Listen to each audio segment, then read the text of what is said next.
The 2020 Infiniti QX80 is based on the decade-old Nissan Patrol platform, but the much-needed facelift it received back in 2018 took care of the biggest design criticisms of the older version.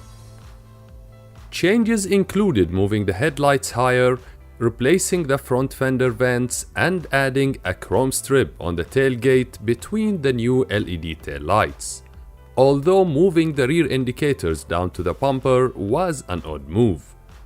The car seen here is the limited model, identified by its satin chrome exterior trim, darker lower bumper garnishes, and unique 22-inch wheels with a dark machine finish.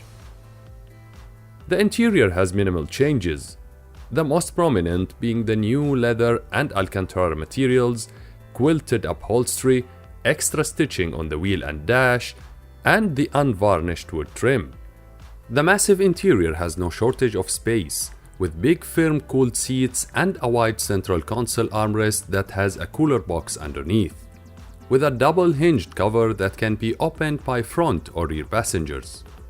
While rear legroom is immense, even the third row is decently spacious, with regular-sized people easily fitting back there for long trips.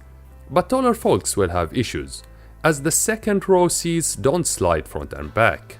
The third row can be folded up or down electronically, although the motors are painfully slow. The second and third row seats can split fold down to create ridiculously generous cargo volume. The 8-inch touchscreen houses the navigation, phone, etc., with convenient physical buttons below it. The 2021 model will get major tech upgrades, but our 2020 model is already decent, with features such as the larger 8-inch rear screens, welcome lights, Bose sound system with 15 speakers, smart rear view mirror, power tailgate, adaptive cruise control, blind spot warning and intervention, 360-degree cameras and predictive forward collision warning, among other features. The refined ultra-smooth 5.6-liter V8 engine gets a 28 horsepower bump up in power for the limited trim, making it good for 428 horsepower and 560 Nm of torque.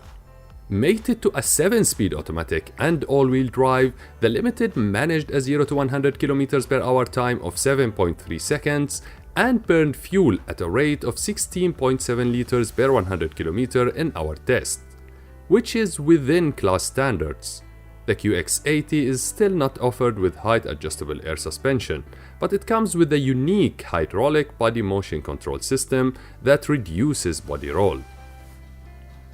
Diving into corners, it can occasionally still feel a bit lumpy, but it's never prominent. The power steering has now been made firmer, although not really adding more feedback. Ride quality is generally good, but the 22-inch alloys with lower profile tires can make things a bit jittery on some rough road surfaces. Wind hush is muted well, with some road noise cropping up only at 120 km/h. As for off-roading, all the required gear is there, including a selector for 4 high and 4 low. It doesn't get the Patrol's terrain select system, ground clearance, final drive ratio, or meteor tires, but it can still do a good bit of tune bashing as long as you watch what you are doing. The 2020 Infiniti QX80 is a dinosaur in today's world, but it is a friendly dinosaur, one that rewards you with old-school reliability and capability that few modern rivals are still able to match.